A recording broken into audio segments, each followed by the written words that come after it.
ତାହେଲେ ଆମର ନଣନ୍ଦ ତ ଆସିଛନ୍ତି, କ'ଣ କରିଛୁ ଲଞ୍ଚରେ ସକାଳୁ? ସେ ନାନୀ କହିଲେ ମୋ ପାଇଁ ପିଆଜ ଚକୁଳି କରିବା ପାଇଁ। ତ ରୁଟି ଆଉ ତରକାରୀ ହେଇଛି, ମିକ୍ସ ଭେଜ ହେଇଛି, ସକାଳୁ ଝିଅ ସ୍କୁଲ ନେଇକି ଗଲା। ଆଉ ନାନୀ କିନ୍ତୁ କହିଲେ ମୁଁ ପିଆଜ ଚକୁଳି ଖାଇବି। ତାଙ୍କ ପାଇଁ ଆସ ଦେଖିବ ପିଆଜ ଚକୁଳି। ଏଇଟା ଅଛି ପିଆଜ ଚକୁଳି, ଆଉ ଏଇଟା ମିକ୍ସ ଭେଜ। ଝିଅ ତ ସ୍କୁଲ ନେଇକି ଗଲା ରୁଟି ସହିତ। ଆଉ ଏଇଟା ଛେନାପୋଡ଼। ଚାଲ ତାକୁ ଦେବା ଖାଇବାକୁ। ଖାଇକି କ'ଣ କହୁଛନ୍ତି ନାନୀ?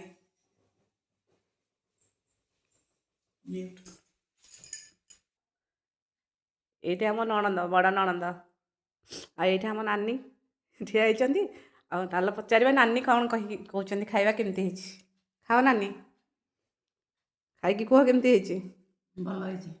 ଖାଅ, ଖାଇକି ଦେଖ କେମିତି ହେଇଛି। ବଢ଼ିଆ ଲାଗୁଛି। ବଢ଼ିଆ ଲାଗୁଛି। ହଉ ଟେଷ୍ଟି ହେଇଛି, ଟେଷ୍ଟି। ଟେଷ୍ଟି। ହଉ ତାହେଲେ ତମେ ନାନୀ ଖାଇବନି କି ଏବେ? ନାଇଁ ମୁଁ ଚାହା ପିଇବି ଆଉ। ହଉ ତାହେଲେ ଚାହା ମୁଁ ପାଟିବାଲା ଆଗ ନା। ହଉ ବନେଇ ସାରି ଖାଇବା ଆଉ।